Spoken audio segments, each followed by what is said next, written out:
And the clock hits 1. It's time to go. Kenny, you ready? Yes. Welcome, everybody. We're 96 people currently participating. That's awesome. We're going to take you for a ride. Welcome to the IDBM Industry Project Impact Gala of 2020. We're going to be here remotely under the circumstances, but it's going to be amazing. Today, we're going to be joined by Keny. Keny is an award-winning design guru. He's the urban Spaniard, kicks ass, eats breakfast, and loves good music. Okay. And with me taking you on this unforgettable journey, allow me to introduce the outspoken and sharp Perttu Karjalainen. So, Keny, what's your favorite thing about the COVID crisis? Staying at home. Staying at home. Yeah, feeling lazy. Yeah. So what have you been up to? Industry project. Industry project. Cycling, yeah, I think enjoying many life. students have that same experience. It's quite a demanding journey. Yeah. What have you been up to? It marks the end of a very long and eventful journey. As we know, the COVID situation kind of made some changes in people's plans. The industry project involves a lot of traveling, so many teams couldn't do exactly how they wished. But nonetheless, the results are amazing. We have seen them with Keny a few times already. It's going to be an absolutely wonderful journey. The teams, they consist of 4 to 5 people, and they have had the last 6 months to solve problems that are provided by the client companies who support the industry project and provide the students with something really meaningful to do. And today, you can witness the fruits of their hard labor and see how it all worked out in the end. Yes, and then about the practicalities. So today you will hear the final pitches of 11 teams, which means in total 33 minutes of pure excellence. By now, some of you have calculated that each presentation is about 3 minutes long.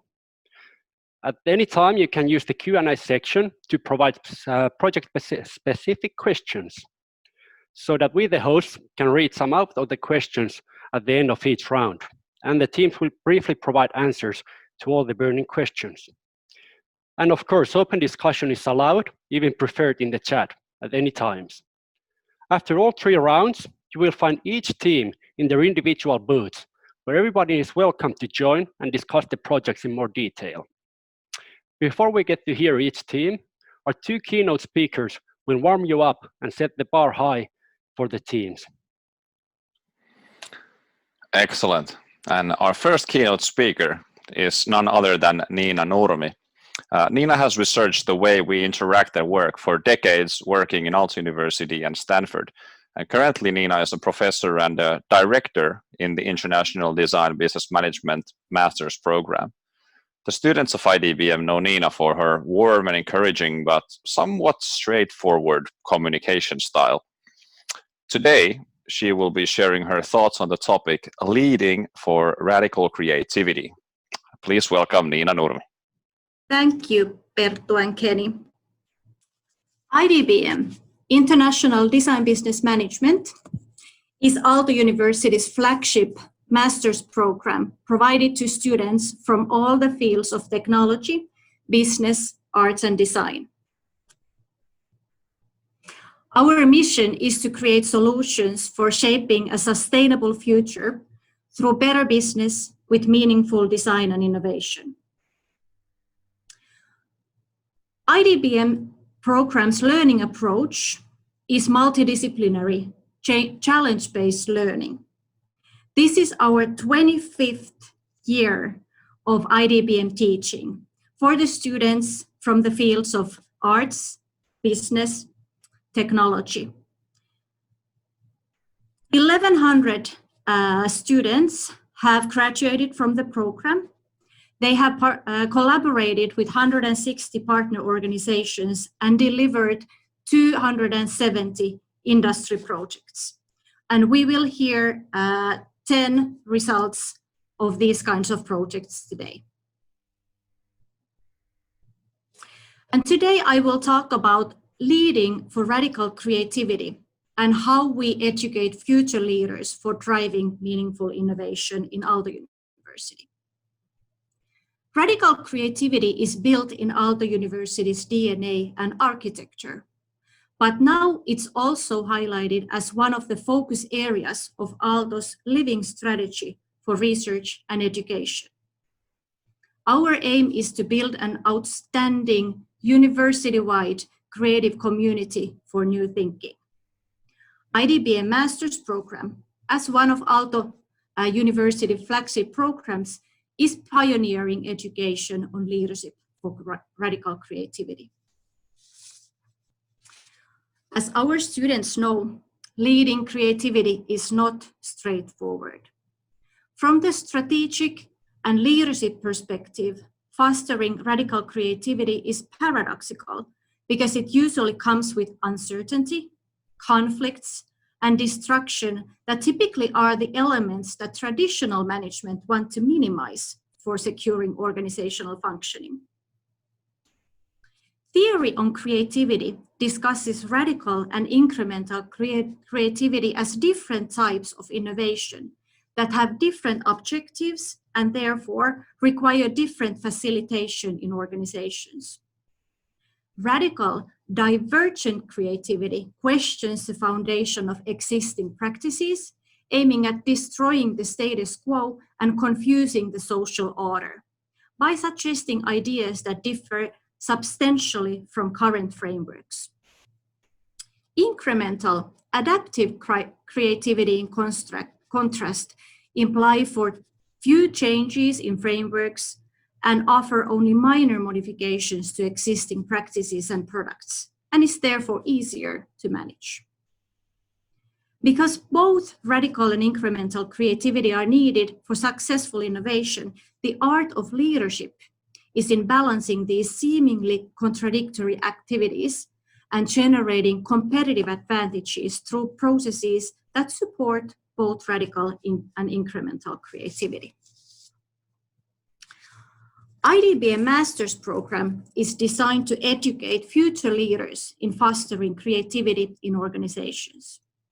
Our curriculum emphasizes development of three main drivers of radical creativity: competence, culture, and collaboration. Decades of research shows that deep expert knowledge on the fields of technology, business, or design allows professionals to contribute effectively in creative tasks. Deep understanding of one's own expertise area enables students to ideate more creatively and understand and trigger higher levels of idea combination and refinement. Creative thinking is the ability to look at things differently and find new ways of solving problems. It includes open mind, self-awareness, ability to reflect our own biases, ability to set those biases aside, and deeply learn about people in a new way. Emotional intelligence, perception, and empathy work hand in hand with creative thinking. Designers use empathy to gain insights of their clients' and end users' needs when creating solutions for their design challenges. Empathy and emotional intelligence are skills that IDBM students practice throughout their study program by practicing self-awareness in reflection and intensive collaboration with highly diverse groups of people. Fostering creative cultures is another way to lead radical creativity. Creative cultures include elements of inclusiveness, psychological safety, and experimentation. Embracing diversity and inclusiveness, regardless of age, background, ethnicity, culture, discipline, or any belief for that matter, increase design teams' creative potential. Psychological safety allows team members to express wild ideas, speak their minds, and take risks without a fear of any negative consequences. Management scholars have recently started to embrace the culture of experimentation in innovative organizations. Creating an environment in which curiosity is nurtured. Ideas can be tested in early phases and failures are seen as learning opportunities, is shown to increase radical creativity. Culture of experimentation is, however, much more than a range of tools. It is an attitude, permission to test and learn without direct profit. Using design thinking methods and creative practices help building creative cultures. IDBM industry projects that present their design concepts today have used design thinking and a variety of creative practices in their design research, developing and refining ideas, prototyping, and validating the design concepts. They have worked in transdisciplinary teams, leveraging synergies between the fields of business, technology, arts, and design. Many of our teams have experienced benefits, but also the difficulties that come along when pushing themselves towards the edge of chaos, where the most innovation happens. Creative leaders support this process by facilitating and balancing healthy conflict for finding unpredictable synergies and new perspectives in innovation. Until now, all IDBM learning has been available only for our students, but from next year onwards, we start offering transdisciplinary learning of creative thinking in Aalto's life-wide learning program for everybody, any of you, for example. We will offer online short courses, leadership workshops, free and premium contents, and challenge-based learning on topics of creativity and entrepreneurship. We are here today to make impact by inspiring leaders and learners to drive meaningful business and impact by better design.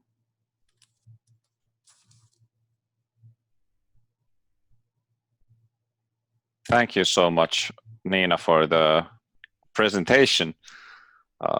Next, we will hear from Elina Hiltunen, our second keynote speaker. She's a former IDBM student, a futurist, and CEO of What's Next Consulting. She loves writing and writes on various topics from fairy tales to coding and handicrafts. Her keynote is titled Why and How Should Organizations Think About the Future? And after, just as a reminder, there's the Q&A box. Please be sure to drop your questions for Elina, and also if you have questions for Nina, they can be addressed after Elina's keynote. There you go. Thank you. Hello there, everybody. So, as told, my name is Elina Hiltunen, and I'm a former IDBM student, and actually I was the first IDBM assistant. I was the left or right hand of Markku Salimäki, who was the IDBM guy in the beginning of IDBM in 1996, I think it started. And my background education is that I'm a chemist. I'm a Master of Science in Chemical Engineering. It was Helsinki University of Technology then. Now it's Aalto University, as you know. And then I went to Helsinki Business School, again, now Aalto University, and I did my PhD thesis about weak signals in organizational futures learning. And then I've been working at arts as a, there was some fine name for that. It was like, I was trying to be Peter McCrory, but I didn't manage, but this little bit explains that I have this cross-disciplinary background myself. So coming from technology and having the business PhD, and then also working at the arts, or trying to work at the arts. Yeah, and now I am a futurist. So my task is to think about what is going to happen in the future, and it is very interesting topic. And as I've been working with this topic about 20 years, I have seen that it has been trending. So there are now many people very much involved in working with the futures, and that wasn't the time 20 years ago when I started my career in the futures.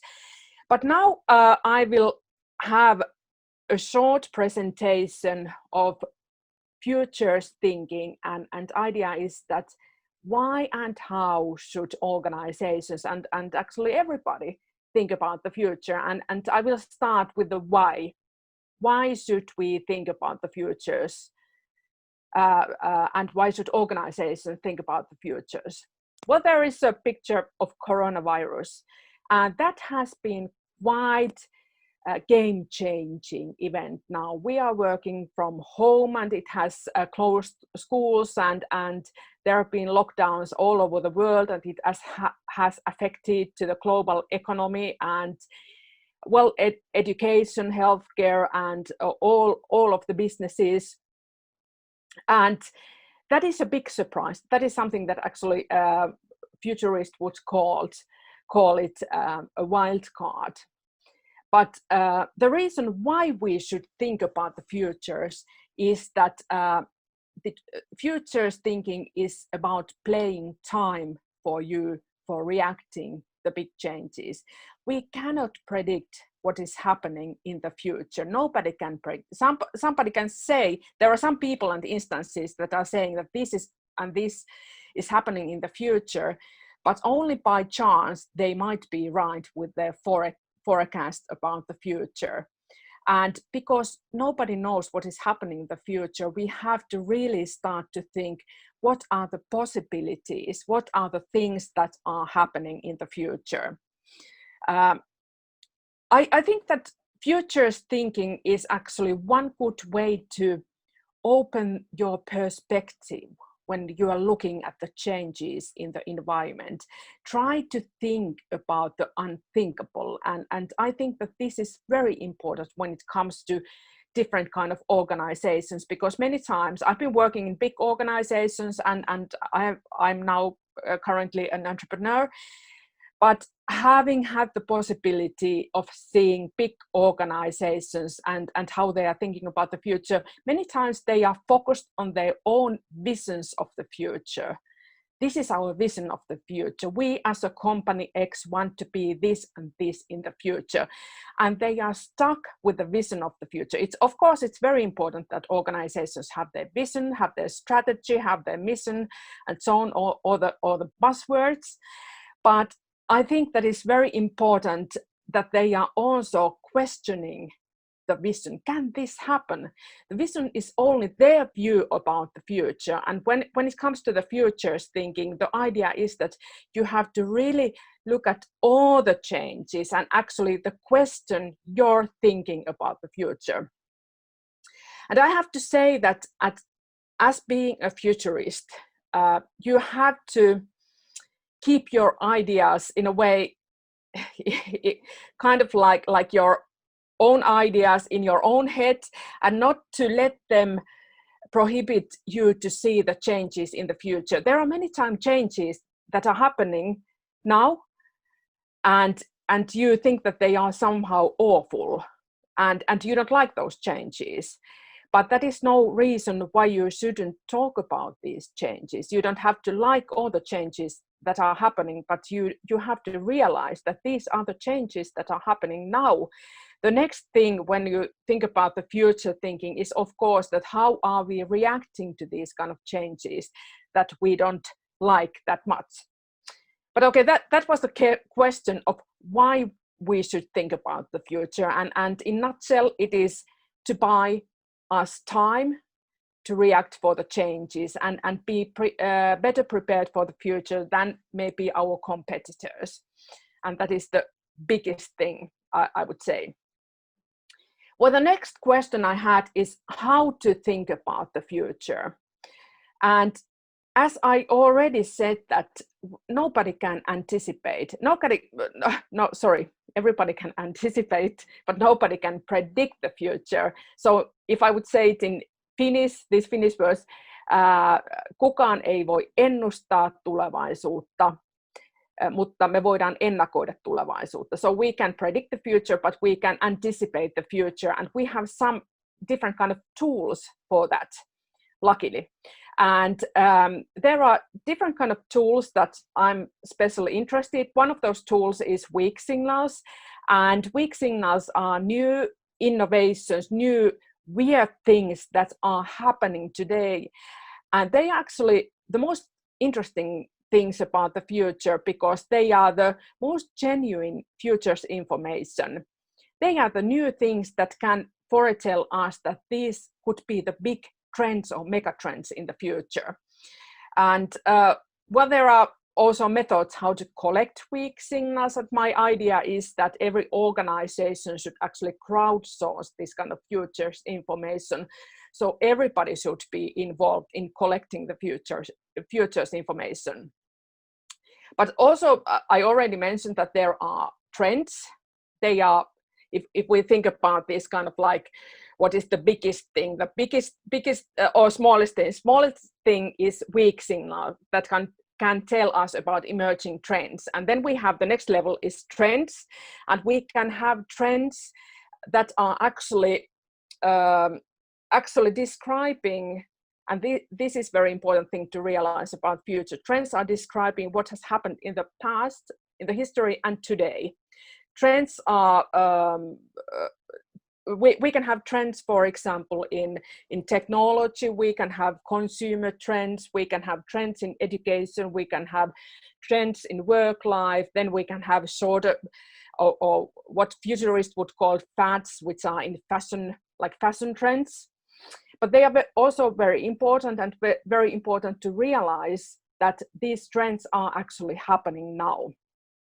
And I have been, for example, writing a couple of books about trends, and trends about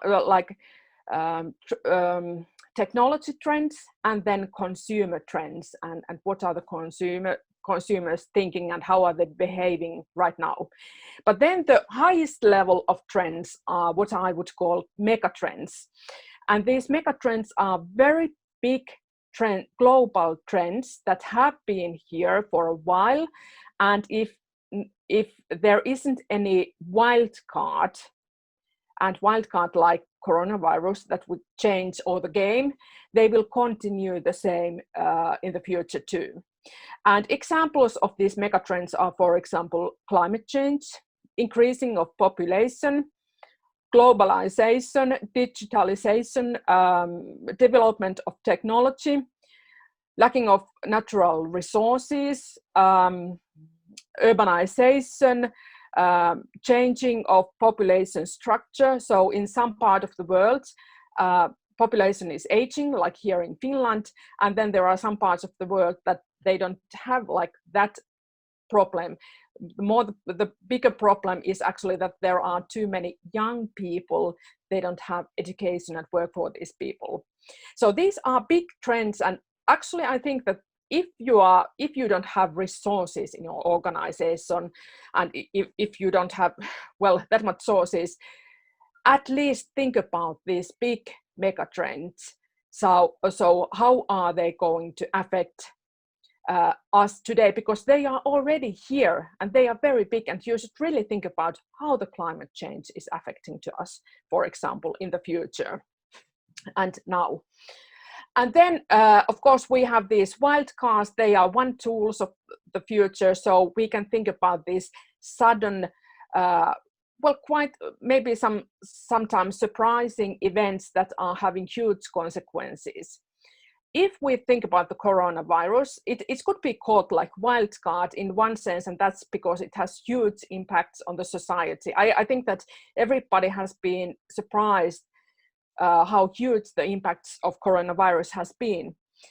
But on the other hand, it wasn't that big surprise, because we have had these pandemics, many of these pandemics, and actually we are having another pandemic going on in the world despite of coronavirus, and that is HIV virus. But we have had Spanish flu and Hong Kong flu and swine flu, for example. And in this sense, these wildcards are not that surprises. And the one question is that there are big things that are bubbling under the surface in the world. And if you know what is happening in the world, these things are not going to be surprises for you.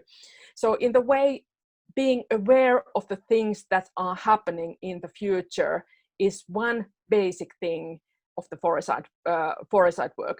Actually, I have made, as I'm being an engineer, I'm in love with the numbers and formulas, so I made my own Hiltunen's foresight formula, and that is like foresight equals facts plus imagination. And this is something that you need in foresight work.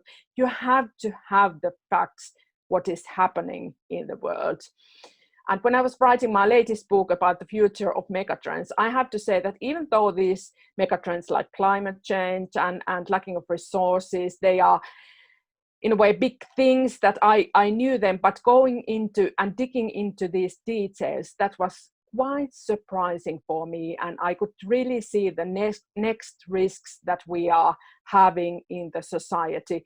For example, one thing that is actually affecting to coronavirus is the use of antibiotics in the meat and dairy production, and that is going to cause big things in the future.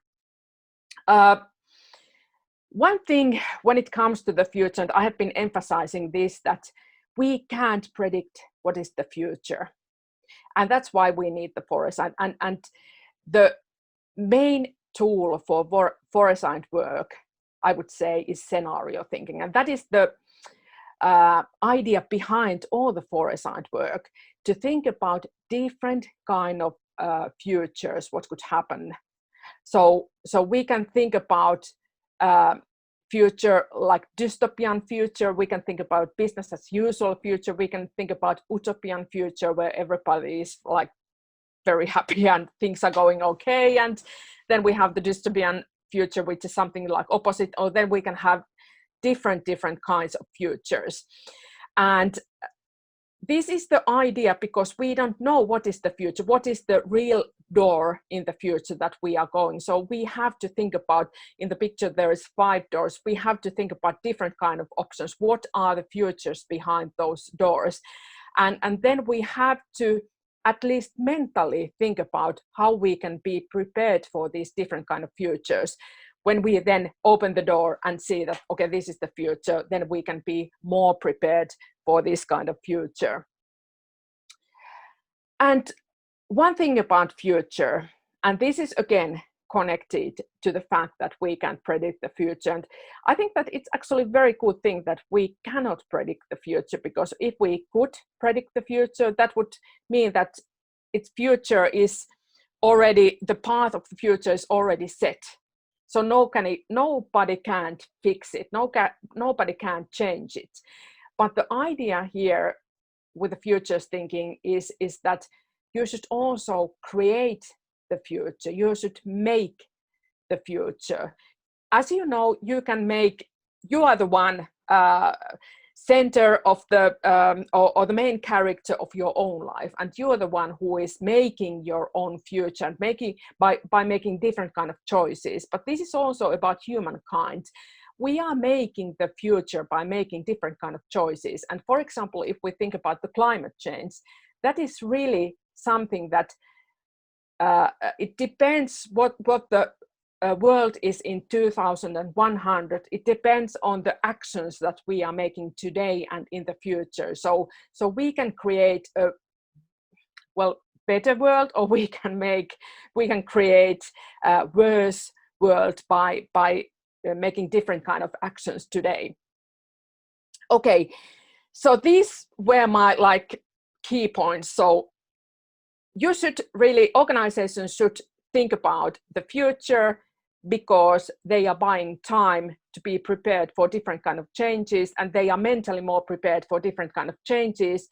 And you have different kind of tools for thinking about the future. You have megatrends, trends, weak signals, wildcards, and the idea is to think about different futures. And the keywords of future is what if this kind of future would happen? What if that kind of future would happen? What if that kind of the other kind of future would happen? What would we do then? And then the third thing is that we have the possibility to create the future that we would like to have. And it's not only the organization, but I'm very fan of Greta Thunberg, and she's my example usually in my lectures, because she's like 15 years old and she has really started this kind of like climate change marches and so on. So one lady from Sweden, one teenager from Sweden can change the future, and I think everybody can if you just have will and will to do that. But anyway, if you are more interested about the future, this is a good advertisement for me now, because I've been writing different kind of books about the future. You can find them in English and you can find them in Finnish. So if you are interested about megatrends, technology trends, consumer trends, or like basics of the future's thinking, which is this Matkaapas tulevaisuuteen or weak signal, so you can find them, my ideas in these books. So, okay, I think that this was my maybe a little bit over 10 minutes. And if you have any questions, please, I have a little bit time to answer your questions. Yes, thank you so much, Elina. Indeed, if you have questions, drop them in the Q&A box below. It's a rare opportunity to get to ask questions from such an esteemed guest, and that's why I'm going to ask one. We have a lot of corporations or members from corporations here in the audience participating in the IDBM program, and as we all know, corporations sometimes lack imagination. And as you mentioned, that's the foresight is the facts, and then you combine it with the imagination. So maybe you could help them out a little and lend some of your imagination. What do you think are the things that corporations in Finland now should think about but are not thinking about?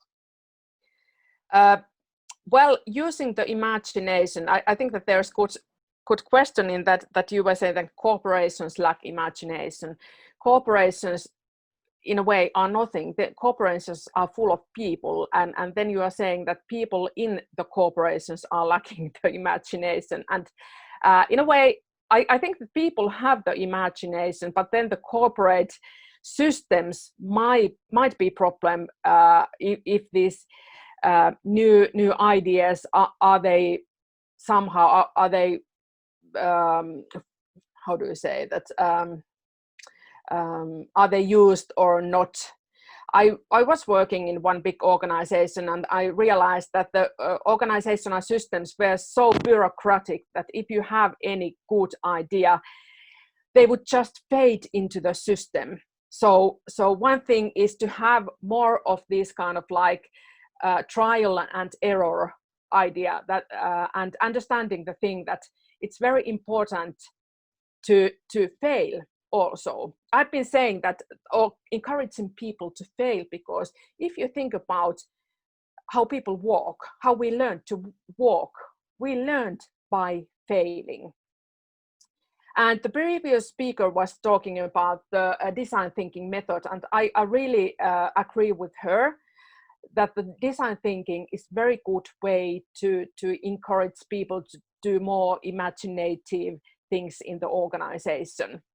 But then the other thing that I would like to say is that one of the attitudes that I have got when I've been doing this kind of like crocheting amigurumis and books about crocheting amigurumis and fairy tale books for children, some of the people from organizational world has been saying to me that, are you sure that you want to do that, because you are like, aren't they like not profitable for your brand or something, that this is something like children's stuff, it's not very good for your brand because you are futurist and talking about future of technology.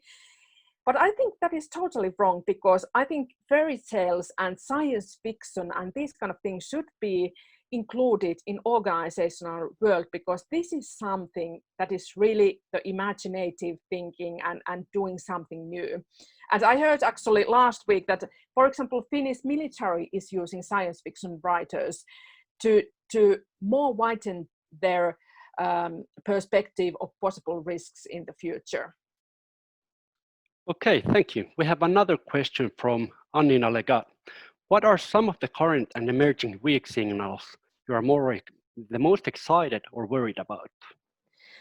Well, weak signals are, in a way, I will take my mobile phone now because I have actually one Facebook group that I'm posting, or there's like 50 of us posting about weak signals, and I will check what are these weak signals, because weak signals are something that you forget them easily. And that's why they are like called weak signals. And wait a minute, and I will see that what are the stuff that people have been posting there. Well, regarding that also, do they vary and change often? Yeah, actually, weak signals are from different areas, and sometimes people ask me that how do you know that this weak signal is important and that weak signal is not important, and I always say that actually if you know that it's important, then it's not any weak signal anymore. But for example, there were some of the weak signals that you have here. There is a car or a van that is circling around Espoo area and selling beer. As you know that there is this ice cream vans that are selling ice cream, but now there is a beer van. And then one of the weak signals was this little sneakers that were very popular for some reason. Then there is another weak signal that, well, some of these weak signals have got stronger. For example, these British 5G towers are being set on fire amid coronavirus conspiracy theories. That was one of the weak signals, and now it's getting bigger, this phenomenon actually. And then there are some hotels that are not selling the hotel nights, but are selling hotel days for people to go to work there. And then there's actually, because of this coronavirus and everybody's going like digital and remote working, so there was also one new remote worker is a reading dog in the library, because in Finnish libraries there are sometimes these dogs, and children can go there and read to the dog because it's easier for them to read to the dog. And now because of corona, the reading dog is using these kind of tools, Teams or Zoom or whatever tools, to be in remote contact with the kiddies. And so these are some examples of weak signals. But I have also listed in Instagram, or took some pictures of weak signals, and you can find them from my Instagram account called Future Weak Signals. So just go there, and there are some of those weak signals. Excellent. We have room for one more. This one is from NMYL. How do you see that futures thinking or scenarios of future should be incorporated into the practices of an organization? Should they establish their a department for this, or how to do this? That's very good question, and I have quite strong opinions about this, because I have seen that many times organizations, how they're doing their foresight work is that when they are thinking about their strategy or they have some projects, they are doing the foresight work only at that time. But the thing is, the future is happening all the time, so foresight work should be continuing process of an organization. So it should include this environmental scanning, scenario making, and trend scanning, and so weak signal scanning all the time. And I have written a couple of articles about this, what I think is very good practices for the organization to have this kind of continuous and crowdsourced method for crowdsourcing the futures information. Because many times this futures thinking is left to the top level managers or CEO and the board of the company, but I think that they are so busy in their other work too that you need more eyes and more ears to look at the future. And even the information desk service people are good at spotting at weak signals, and people who are working with a close connect with the customers, these kind of weak signals should be collected and analyzed, and then this information should be delivered even to the strategy process of the organization. And that was actually one of my key messages in my PhD thesis, that foresight should be included in the organizations, 24/7 basis. Excellent. Thank you so much, Elina. How can people get in touch with you if they want to continue conversation? Yeah, so if you want to ask some other questions, you can find me from, my web pages are called whatsnext.fi, and you can find me there, or then I'm in Twitter, Elina Futurist, and you can email me, elina.futurist@gmail.com, and so on. So you can find different ways to contact me, and I will respond to your questions if you have some questions there. Excellent. Thank you so much, Elina. We are currently at 152 participants, and that was very interesting. And it was hardly a joke when I called organizations that they would lack imagination. So yeah, I know, yeah. With these remote situations. But yeah, I think it's time for us to go into the pitches and learn about the student projects. Big thanks to Elina, big thanks to Nina for the interesting keynotes. And Keny, what are we going to do next? So next is the highlight of the day. Let's hope that the students have enough imagination. So be prepared for round number 1. The first group presenting their outcomes are Team Sanoma, Futurice, Valmet. So the first team, Sanoma, has looked deeper into how continuous learning could be fitted in the modern workplace and invented a new concept, Helsingin Sanomat Pro. To tell you more, please welcome Heini. Hi, we're Team Sanoma and our service is HS Pro, the key to lifelong learning. These days, it's not enough to be very good in just one field.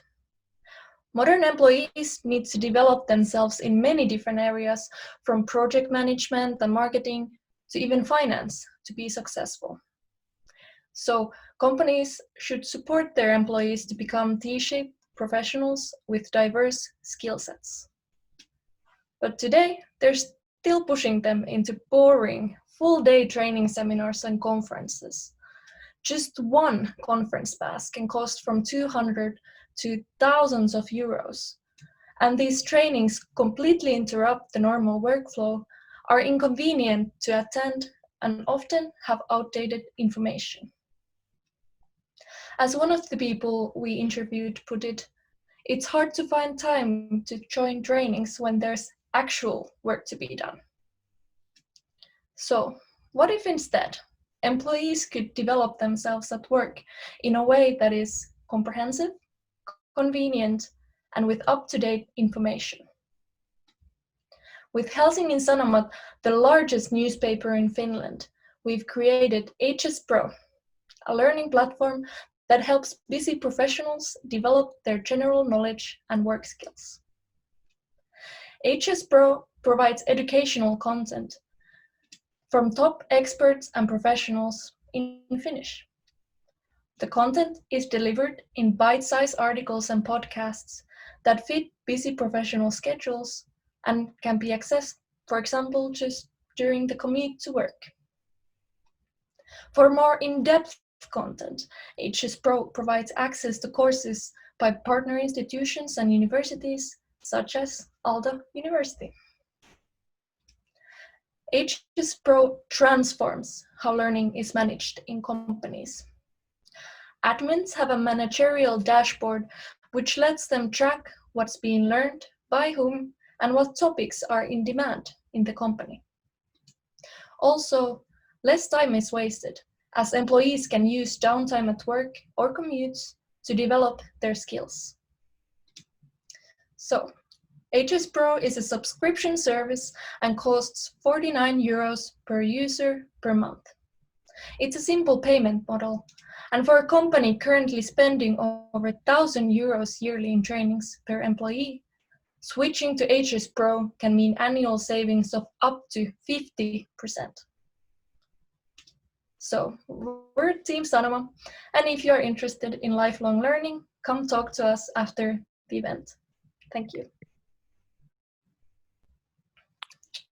Excellent. Thank you so much, Heini. Our next team argues that there are powerful, unseen forces that shape our working lives.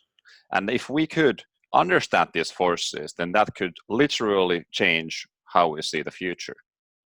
To reveal the future of knowledge work, please welcome Jacob from Team Futurice. Imagine walking into a car dealership to buy a new car. The saleswoman leads you through the shop and shows you a tremendous option. She goes through a long list of impressive features from horsepower to safety, and you start to get really interested.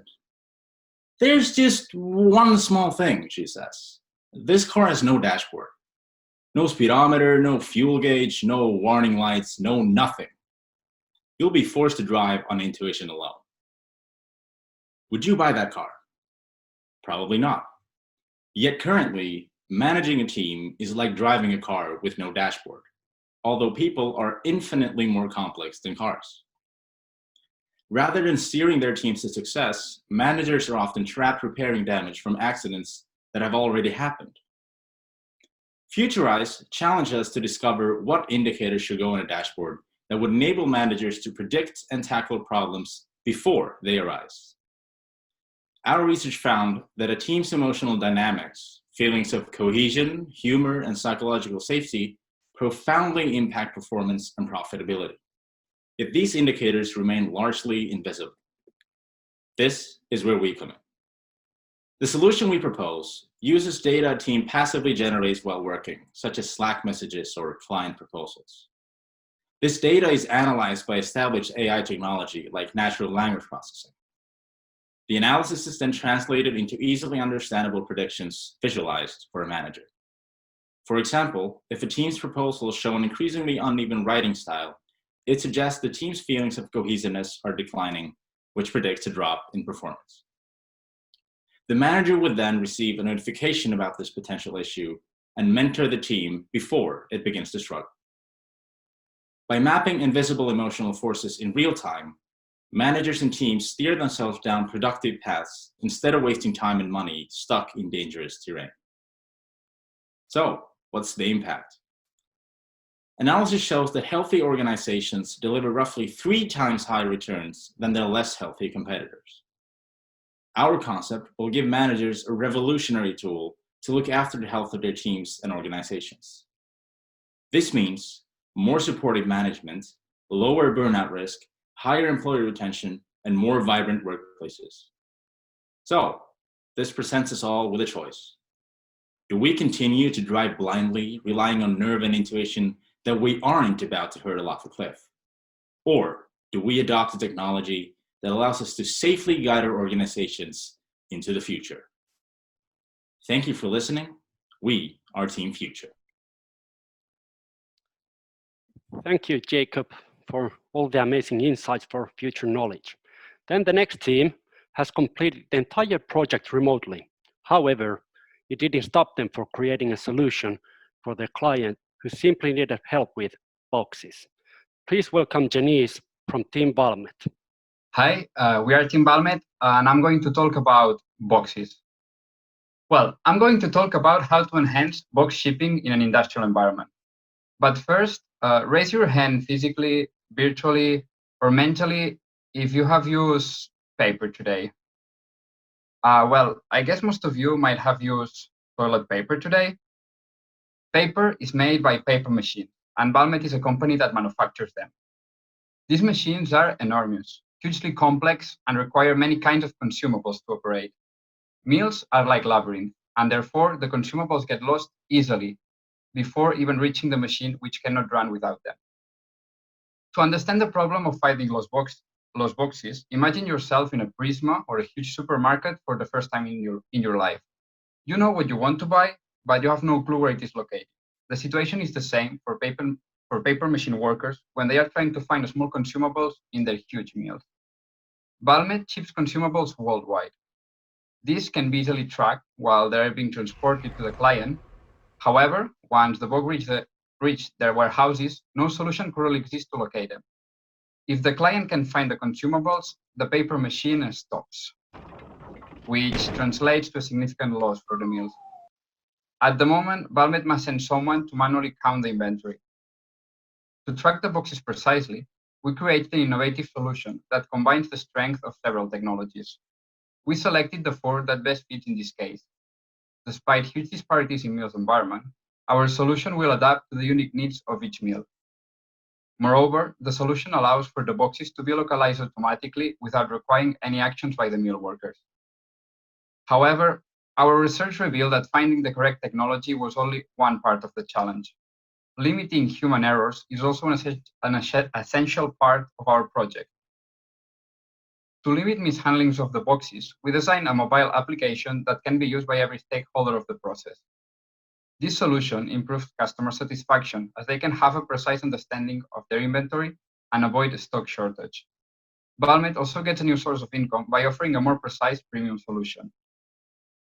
In conclusion, we provide a reliable and automatic inventory tracking for boxes. Our solution combines the strength of several technologies with an application that was designed with every user in mind. Thanks to our improvement, we are confident that boxes will get lost no more. If you want to know more and see better how the solution works, please check the video on our website. We are Team Valmet. Thank you for your time. Thank you so much, Jenny from Team Valmet. Now it's time for the Q&A of the first batch. So that's Team Sanoma, Valmet, and Futurice. Any questions? There is few questions. I'm going to read the first one. So it's a concerned worker. As a worker, I'd feel very uncomfortable about my message being analyzed. Feels a bit surveillance state. How would you convince privacy nuts in the company, like me, to the board with this? Hi there. Yeah, I'm Austin from Team Futurice. Can you hear me? Yes, we can. Wonderful. Thank you guys all. So to be honest, this is exactly the first question we anticipated.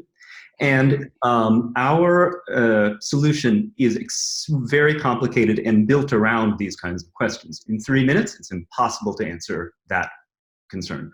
Essentially, the data is anonymized at a team level. The unit of observation is the team, not the individual. The individual's data is scrubbed so as to not be able to be traced directly back to them. Your privacy, if you are a person who has a phone or lives online, is less secure there than it would be with the kind of solution that we're proposing. And secondly, the solution is purpose-built for a company like Futurice, whose core institutional values are supporting psychological safety, care, trust, transparency, and openness. And in fact, our solution would torpedo an institution that didn't have those values built in. So we built a self-destruct mechanism into the way this solution works. So it's, I hope that answers your question, and we can go into further depth in the live booths. Thank you so much. That sounds good. Thank you. Great. Thank you, Austin. And as also Austin mentioned, there's going to be live booths afterwards where you can interact with the teams with more time. Next question is going to be for Team Sanoma. And well, first of all, great pitch. I would agree. Wonder who are your early adopters for this service? Thank you for the great question.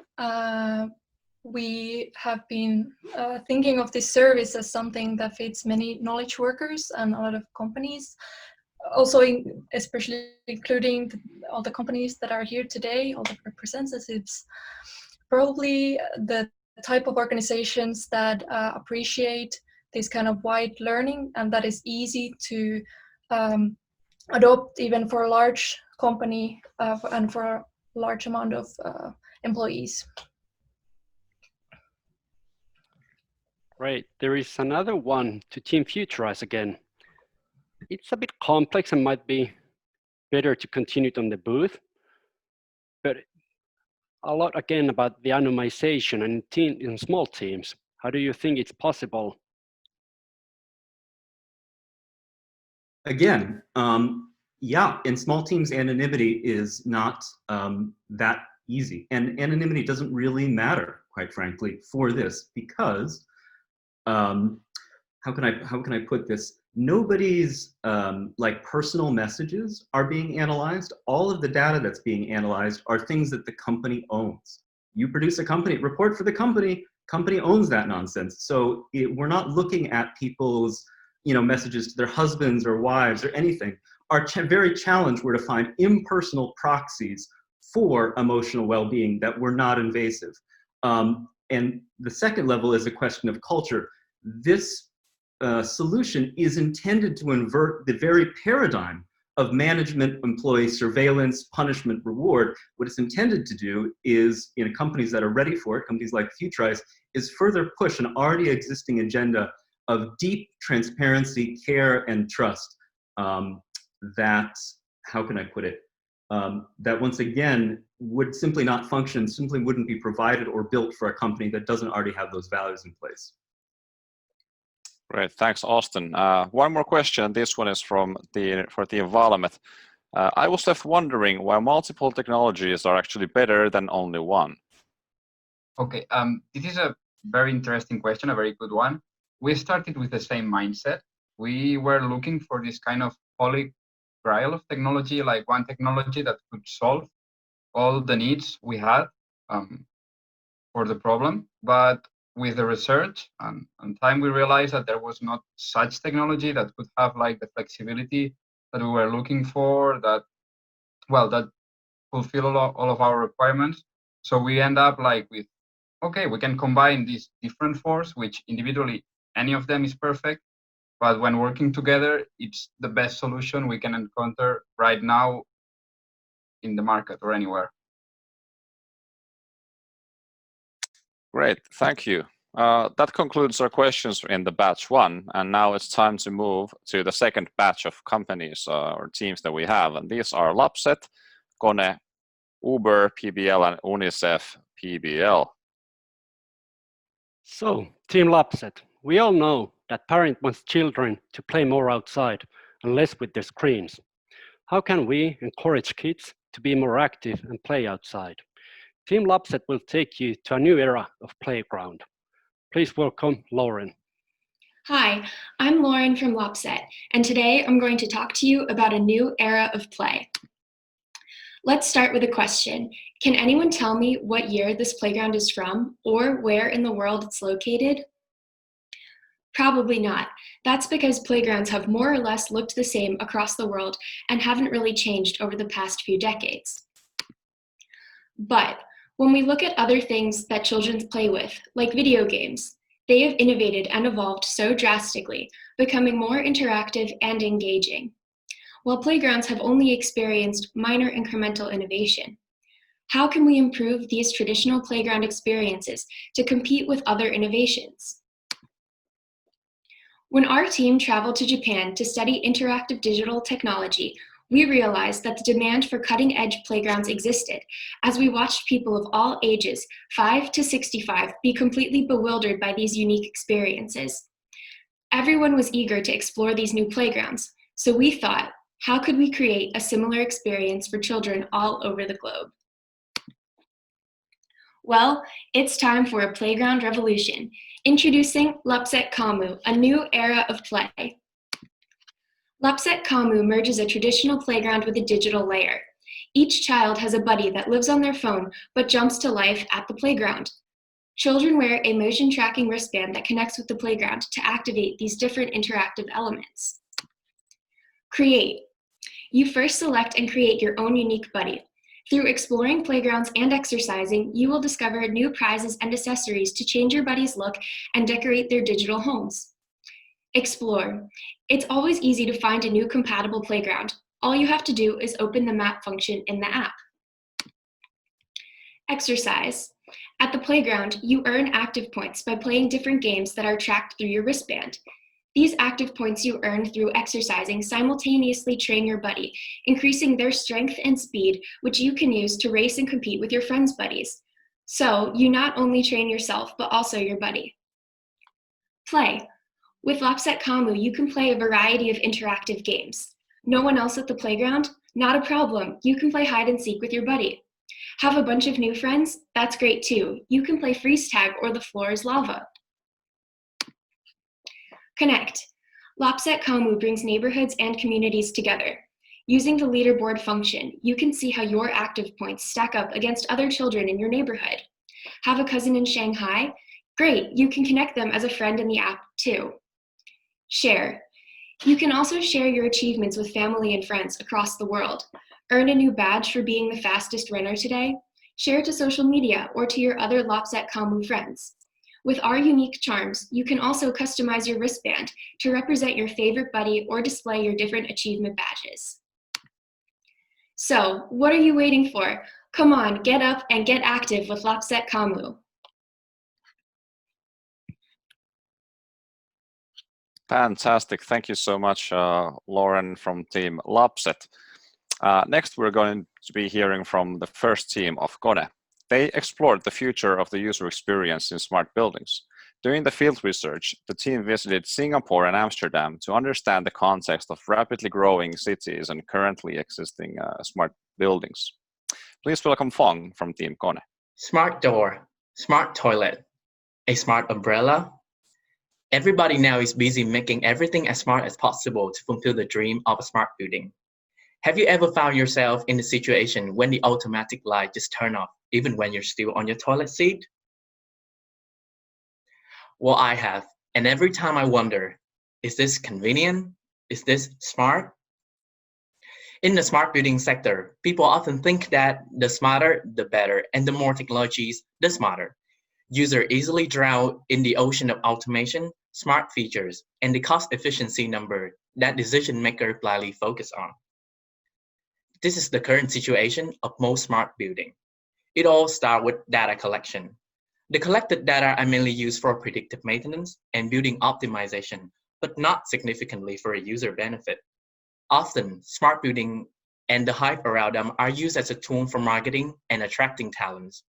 Only a little focus is put on well-being and all the users need.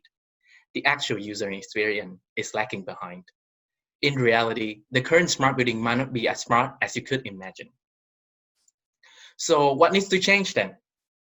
During the past 5 months, we have collaborated with Kone to research the best smart building user experience for Generation Z, those who were born in the late 90s and the early 2000s.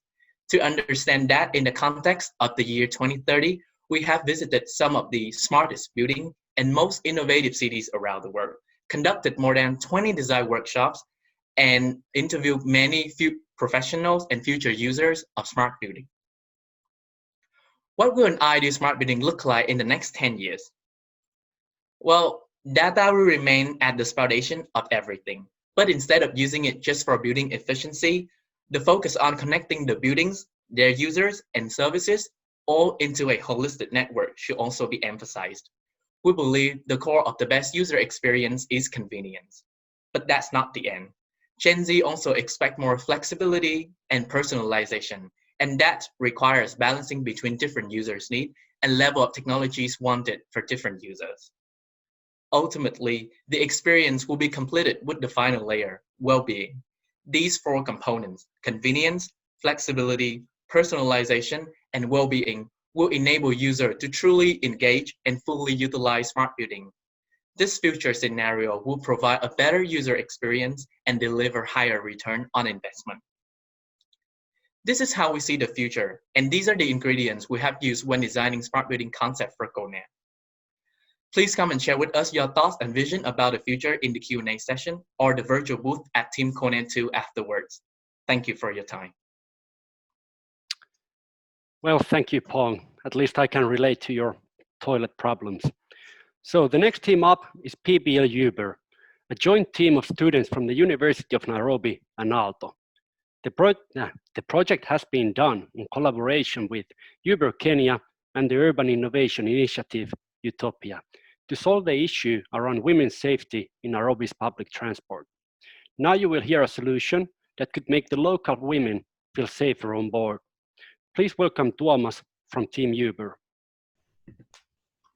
Imagine that you're a woman waiting alone at the bus stop in Nairobi. It's early evening and about to get dark, and you just want to get home. But the problem is that you don't know when the next bus will come. And you don't know if the next bus will be safe. Some of the buses may look suspicious, and you might not encounter bus personnel who give you a feeling of security and comfort. Unfortunately, harassment is a huge problem in Nairobi, and 88% of commuters have encountered it when traveling on the buses. This is why women had to take a lot of things into account before they board a bus. The bus industry in Nairobi is very informal and complex, and there are a lot of reasons why harassment is so common. However, the conductors play a big role when it comes to safety inside the buses, and the problem is that they don't receive any training on customer service and often see the customers as a source of money rather than people that they should serve. We wanted to come up with a solution that would improve the service on buses and at the same time give the commuters a way to identify which buses are the best ones. Service Conductor is training applications for conductors on customer service and harassment, and this is how it works. The conductors will receive weekly training on their phone, and this week, for example, the theme is harassment. They will see videos explaining what harassment is, and after that they will hear some commuter stories about their good and bad experiences. Then their knowledge is checked with a quiz, which will then give them a score. The score can be used when ranking the drivers so that the employers and commuters can see who are the best ones. Commuters can check on their phone which buses have the best rankings, which helps them decide what bus to take. The idea is to create a positive loop where the buses with best service get more customers, which in turn makes them want to serve people even better. We have tested the idea, and there's clear demand for this kind of service from the side of the conductors. Also, the commuters feel that if they would somehow identify which buses have trained conductors, they will feel more safe. So hopefully in the future, people don't have to worry about which bus they can take. Thank you. Thank you, Tuomas. The final pitch in the second batch will be from Team UNICEF, and the brief for the project, the UNICEF project, was given by UNICEF and Foundation Botnar. The Team UNICEF has worked with these two NGOs to improve youth-driven innovation in sub-Saharan Africa. The team has traveled all the way to Cape Town and Nairobi to complete this project. Please welcome Johan from Team UNICEF to tell you more. Hi, I'm Johan from Team UNICEF. Just a quick experiment to start.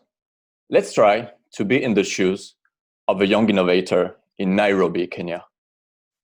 So you are living there, and just like 40% of youth in your country, you are currently unemployed. However, you have an idea. You want to create a startup and tackle societal challenges in your community.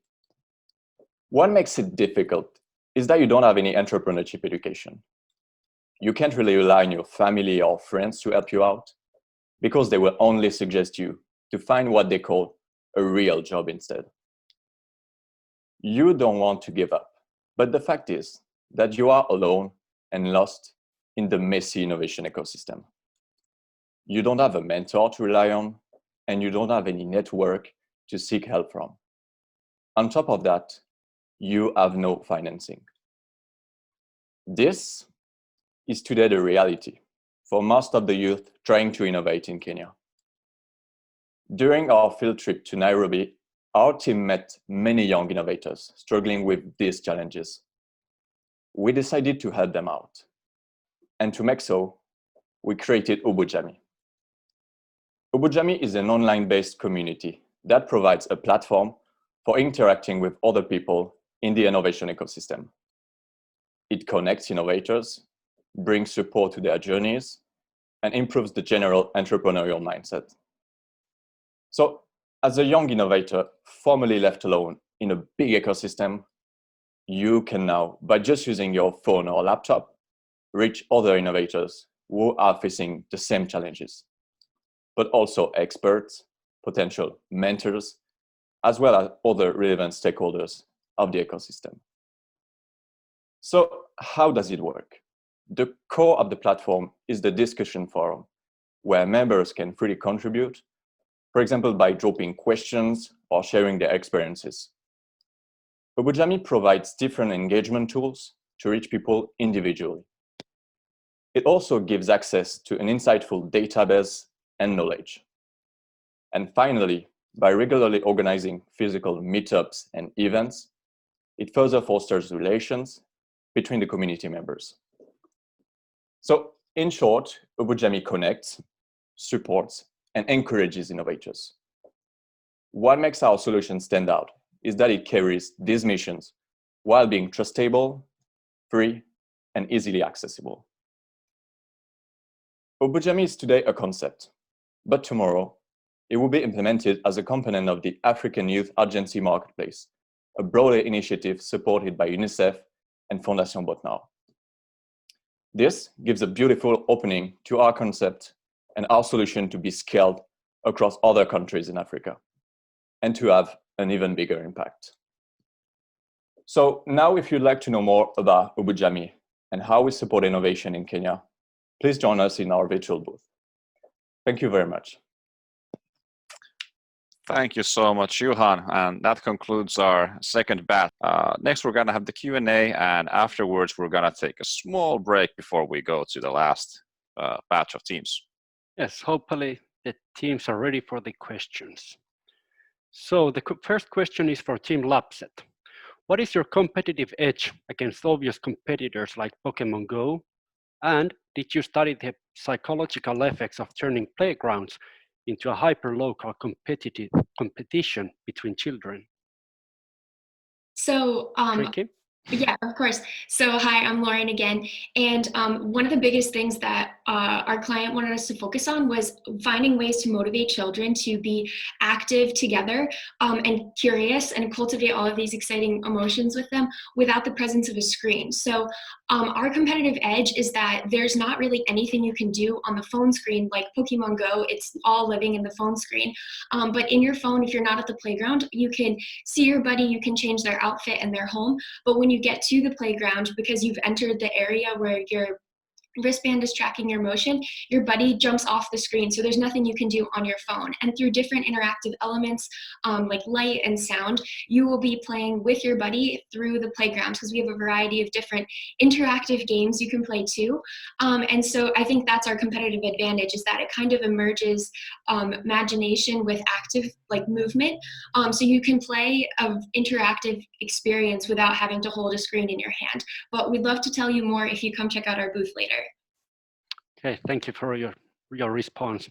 Excellent. I'd like to direct this one towards Tuomas from PBL Uber team. What was the most rewarding and what was the most challenging about adopting this PBL approach? And I'd also be interested in hearing how Uber kind of played into all of this. I would say the most challenging part was to kind of like formulate the problem we had, as we didn't have like some direct like need, but it was rather that we had this kind of like the mobility as a theme or decongestion, and then we had to come up with a problem and then a way to solve the problem.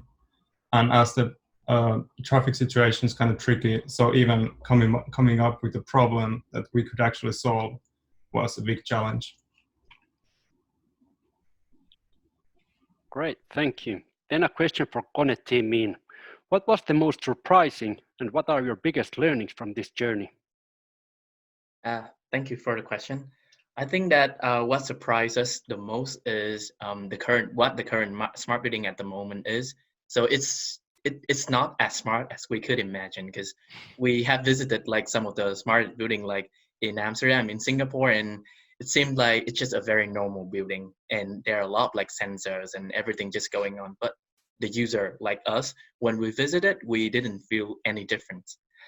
And what we learn the most is what actually the users want and users need. So their wants and needs are actually very simple, but it's different from each other's. Thank you. And if you want to know more, you can actually communicate with us more in the virtual booth. Thanks, Fong. For Johan from Team UNICEF, well, firstly, what is this Ubujami thing you've been talking about? And the second question is that how are the NGOs, UNICEF and Botnar, planning to start the implementation of your concept? Yeah, thank you for your questions. So Ubujami is actually a new word, I would say. It's a combination of two Swahili words, which means creativity and innovation, if I'm right. So we had a lot of time to brainstorm on this name, and we came up with this one, which kind of sounds like nice to remember. So it's a new combination of words. And so how do we plan to integrate our solution with Botnar and UNICEF initiative? Is there's still a lot of discussions to go. There's still a lot of development as well, because they have developed an initiative, but it still has to be tested and developed around different countries in Africa. And we are just like in a point where it's just a concept, and we still have to make a prototype of our community so that we can try and test as well and see if we are aligned with their current initiative. So a lot of development still, but it's a lot of opportunities, I would say. Yeah.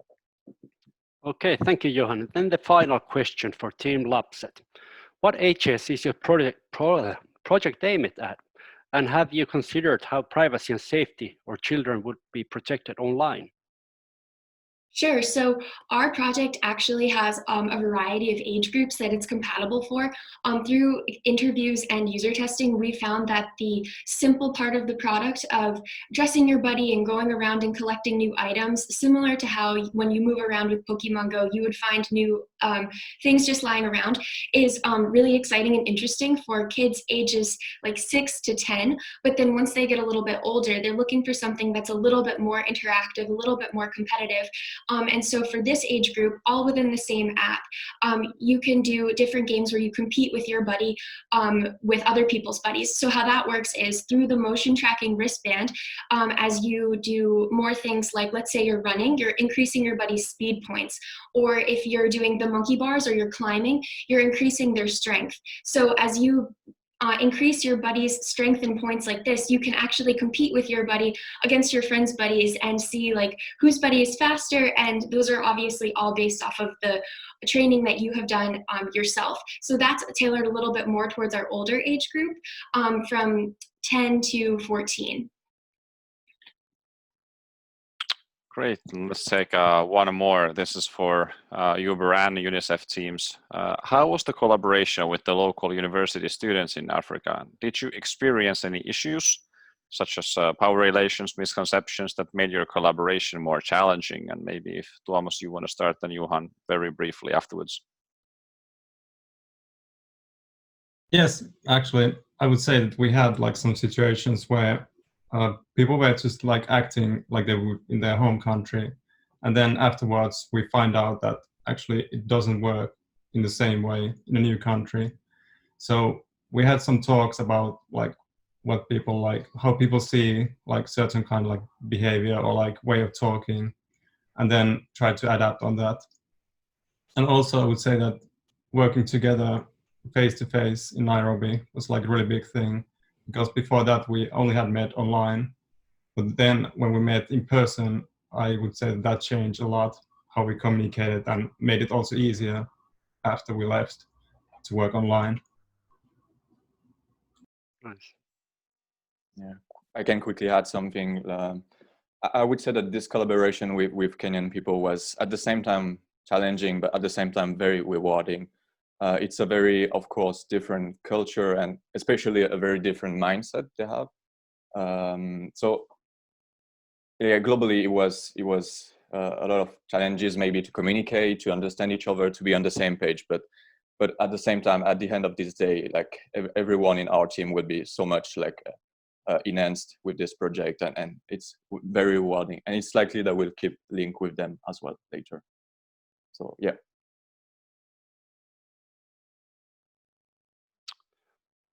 Well, thank you. Very nice answer and nice to hear the insights of the feelings and collaboration as we have the final round. The last 4 teams presenting are Neste, Kone, OP, and ABB. So first team is Neste. They were challenged to create an easy and enjoyable customer experience for automated shops. During the journey, they have done interviews, explored the service station scene in multiple countries, and they even did a road trip via Baltica to better equip themselves and to solve this challenge. Please welcome Hilma and Valeska from Team Neste. What comes to your mind when hearing the word automated store? Today, many customers select the fuel station by the quality of services offered. As a response to the increased demand for fuel station services and following the trend indicating the rise of convenience retail, Neste opened its first automated Easy Deli store in 2019.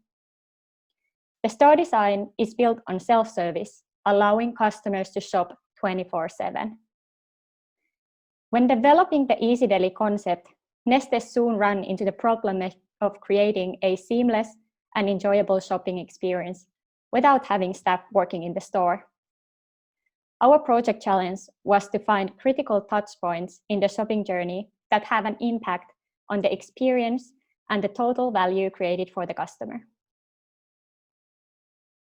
During our design process, we learned that the first experiments with automated stores had failed due to the lack of customer service and complicated in-store processes.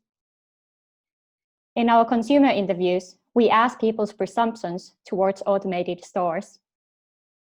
Fear of malfunctions, data security issues, lack of customer service, complicated processes, and no extra value created. These things are not only concerns, but also guide consumers' behavior and decisions. Our findings helped us to understand that adding new technologies solely does not create additional value for the customer. So, what did we come up with? Our suggestions for Neste have 3 goals. The first goal aims at helping customers to save time and be more efficient. This goal will be reached via seamless integration of technologies at the points of entering, payment, and exit. Customers can access the store freely during daytime, but at night they would need to identify themselves to get access. There would be 2 options for payment: NFC-enabled price tags at the shelves for mobile payment and a traditional self-checkout terminal. The second goal is to enhance the in-store assistance and maintenance. To achieve this goal, we would first focus on improving the in-store navigation and instructions that guide people throughout their journey. We also add touch points where customers can easily contact our customer assistants. In addition to that, we would introduce mobile staff crews to maintain the store network. They would be the Neste eyes on the floors, react quickly to unexpected situations, and gather instant feedback. Finally, the third goal strives for finding ways to continuously improve the concept. To understand how our users think and feel and how we can improve the service, we designed various channels to communicate with them and collect their feedback. All in all, this will help strengthen the customer relationship, and together we can co-create the best version of Easy Deli. We believe that these actions, together with the right product assortment, are the key for taking automated stores just like Easy Deli to the next level, where the customers can really enjoy the experience. We are Team Neste. Thank you. Thank you so much, Team Neste. Now, next we're going to have the second Kone team. Now, as you quickly grasp, it seems that they have more than one, so they really cracked the code on how to get the most out of the IDBM industry project. It's really a no-brainer to participate. That's why we are all here. And salute to Kone for realizing that you don't need to limit yourself to just one project. The second team has focused on urban mobility. Significant changes are taking place in cities due to rapid urbanization and digitalization. How is this affecting the quality of life in the cities, and how could this be solved? This is Kirill from Kone team to tell you more about their solutions. In our first meeting with our client, Kone, they have challenged us simply to decarbonize urban mobility by 2030. This is kind of a big topic. However, Kone sent us on the right track to create something substantial. If we want to decarbonize the future, we need to look at mobility today. Right now, our transportation system is full of individual operators that are not communicating or working together. Because of a dysfunctional system, we result in more traffic congestion and pollution. So we started to think, could we decarbonize by creating a sustainable mobility network that is so smooth and easy to use that is irresistible? To create a solution that people want and would actually use, we needed their help in designing it. To gain this perspective, we studied the needs of people in Barcelona, Havana, and Espoo. What people really want is the freedom to move, convenience, enjoy an outdoor space, and exercise. People want to make sustainable choices, but knowledge of services and innovative solutions are lacking. What if there was a way to answer these needs of citizens, but also facilitate sustainable decision-making and bring together different mobility modes? Imagine having your favorite modes of transport available at a station right outside your home. Grab the one that's best for you and go about your day. When coming back from the city, you can hop on your reserved e-scooter, leave it at your home station, and pick up your groceries from the delivery robot meeting you there. With some residents from Espoo, we designed the Kone Mobility Hub.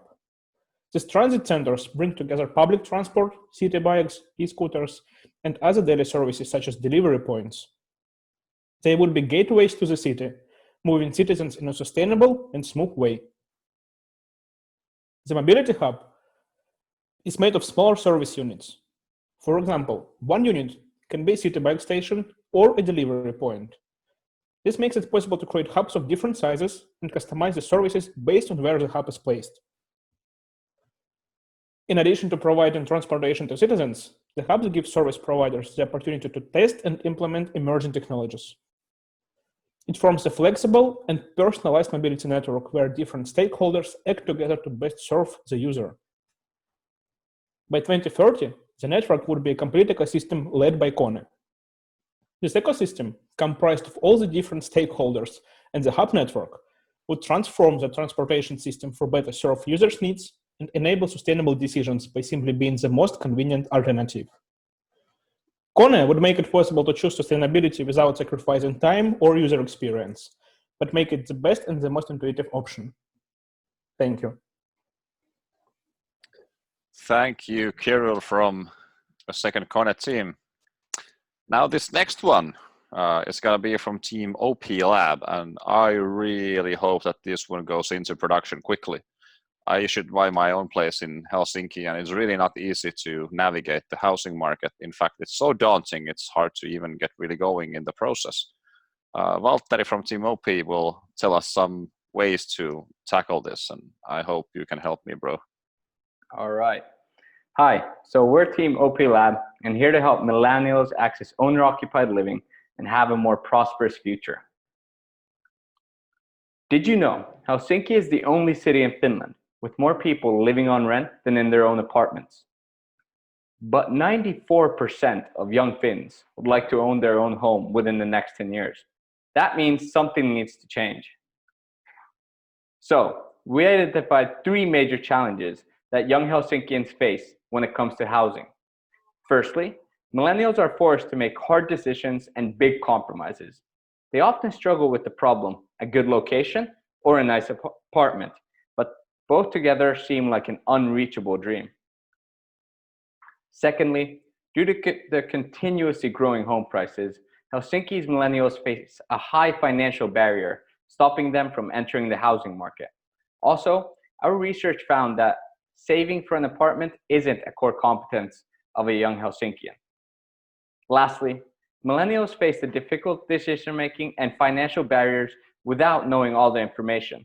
It's kind of like Brexit, people making a massive decision without understanding all the key facts. Our research found that young Helsinkians simply don't know all the available housing options and lack the skills and financial confidence to start saving for an apartment. So we have created a novel solution that tackles all three problems. Our data-driven and interactive platform allows users to find their perfect home through personalized features. We researched and surveyed over 100 Helsinki millennials to identify the tools that they lack today when searching for homes. For example, you can easily compare everything from the cost of living and value increase to the number of coffee shops and access to nature of different areas in Helsinki. Our platform shows which areas and apartments fit you the best. The first step to accessing your dream home is understanding your own wealth and knowing what you can afford and when. We would love to solve the financial challenge by putting money in millennials' pockets, but life isn't that simple. So we do our best by providing them the tools to start saving. Users can easily start saving by setting up financial targets that match their housing desires.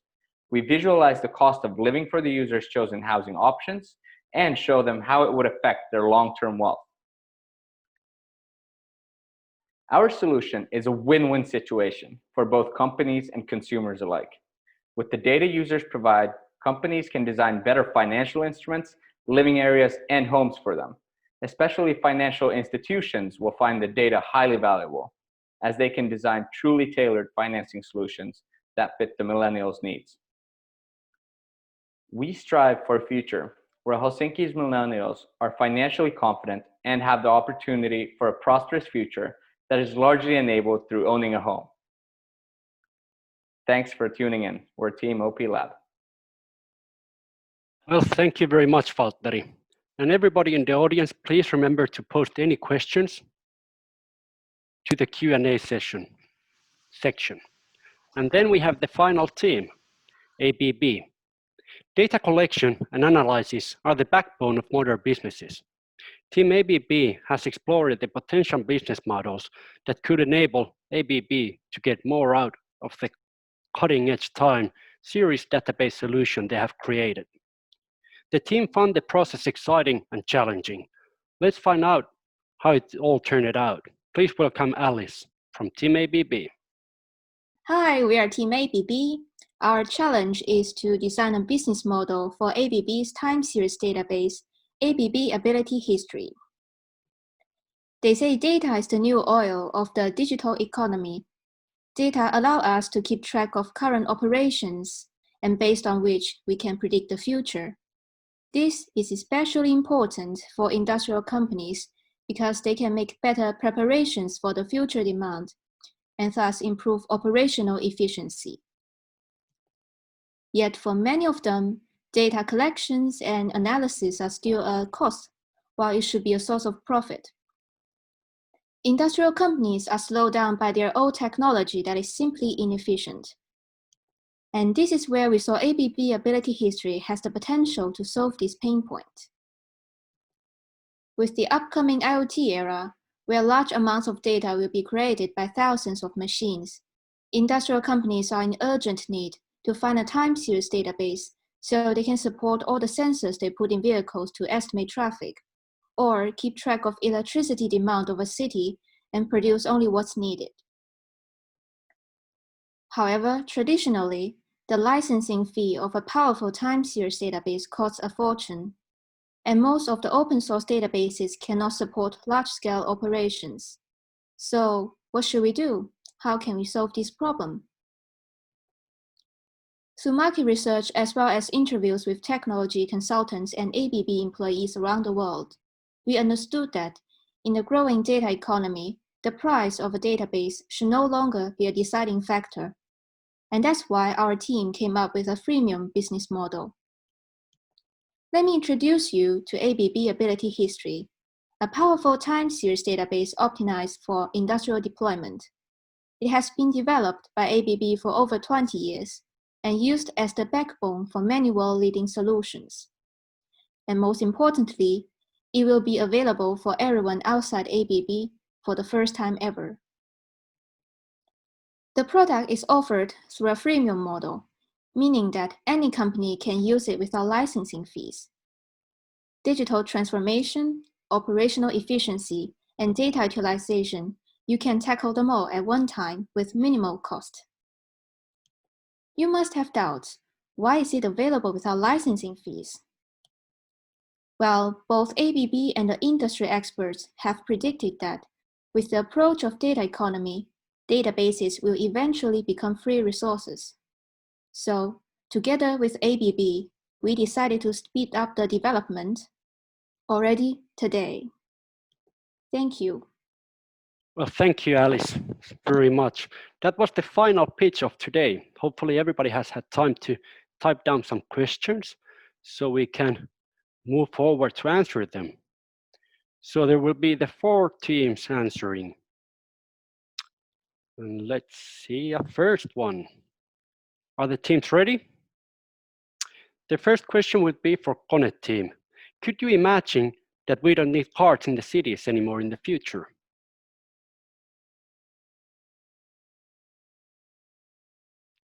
Yes, so I'm here to answer your question from Kone team, and we do not imagine that cars would totally disappear from cities. However, by making an alternative that can compete with private cars, we can enable people to choose sustainable mobility modes. The Kone Mobility Hub would make this possible by customizing each hub service units to the needs of the neighborhood. Great, thank you. All right, next one for Team OB Lab. This question is about mortgages and how does it work in Finland, and do people get government subsidies? Yeah, so thanks, Samuel, for your question. Mortgages have been quite cheap in Finland recently. Let's see how the coronavirus affects them, but they've been cheap due to the low Euribors, and government does subsidize them in a way that young people who buy their first apartment, the government backs a part of that loan. So there's some kind of government subsidization going on. And also cities have different city housing options, which can be seen as subsidies as well. Thanks for your question. Okay, then a question from Team Neste. Why would automatic stores be suitable in Finland in particular? Yeah, I can answer to this. So since we're doing this project for Neste, they have a wide fuel station network around Finland, and sometimes it might be difficult to get employees to work on those remote stations. Usually the employee turnover rate is also pretty high. So automated stores can help Neste to offer like really good services for all the people 24/7. Okay, thank you. I have one for ABB. So this idea is to create the business out of an existing solution that ABB has used internally. Was there any issues during the project that you have to think about? Like, is there a risk of losing some competitive advantage if competitors get access to this great technology, or was that an issue at all? Well, there's definitely the risk of certain revenue cannibalization, like within the global product portfolio of ABB. So I guess the biggest challenge here is like how this particular product can fit into the global product portfolio and how it can be scaled globally in that sense. All right. And for the second Kone team on the mobility angle, how do you see that being managed? Who's going to take care of all of these devices? Are there going to be like other companies who take care of this? And what is the role that Kone plays in organizing this mobility? So yeah, the role is kind of clear because Kone is going to coordinate all the partners. And the idea here is to create an ecosystem where Kone is going to lead and provide the facility for the partner. And by partner, we mean here anyone who is working in the mobility market. So basically, if you go with some examples, you can say that e-scooters providers or e-vehicle charging providers can be a partner. And basically, Kone's role is to maintain the ecosystem and maintain the facility in a way of doing something with hubs, like placing them and maintaining the hub itself. Yeah, I knew that answer also. Great. Yeah, we got one, Keny, for ABB. You want to take that one? Yes, absolutely. So for ABB, is there monetization potential for ABB Ability TSDB? They might know how to answer that. Yeah, that's the time series database. Yeah. Yeah, exactly. So the idea behind the freemium model is that there's no licensing fees, but ABB is able to provide multiple value-adding services on top of the TSDB, like basically like a database. It's just the backbone of solutions. The database itself is not the biggest value here. So ABB has a long history of providing industrial scale solutions utilizing this kind of database technology. So that's where the monetization comes in. Thanks, Saki. Markus Ahola says, "Go Team OP." With that as a piggyback, I'd like to ask you, Valtteri, when can I download this on my phone? Yeah, thanks for the question. Hopefully very soon you can download it on your phone. That's up to OP, but let's hope for the best. Excellent. All right, that concludes the show. We have listened to all 11 pitches. The game is over, very much so. What happens now, Keny? So now? Actually, no, it's my scripts. That's nice. We almost made it, man. It's game over. Yeah. So hey, thanks for joining. We hope you enjoyed the show.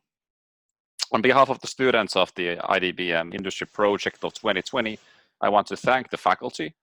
You've been great, mostly. And I wanted to thank the companies for the incredible briefs and this opportunity to collaborate. I hope you hire many of the students who work for you.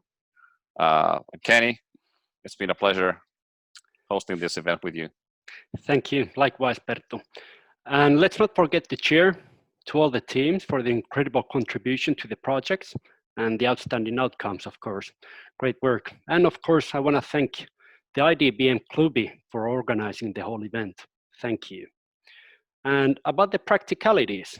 So until 4 o'clock, all the teams are available to provide more information about their projects in virtual booths. You are free to go around and visit as many of these separate Zoom rooms. You can find the link in the Facebook event, the website, and it has been also provided you on your email. Most importantly, the after party starts at 4 o'clock. You can find the link in the same places. We'll probably meet you there then. Thank you. Cool. Thanks, everybody.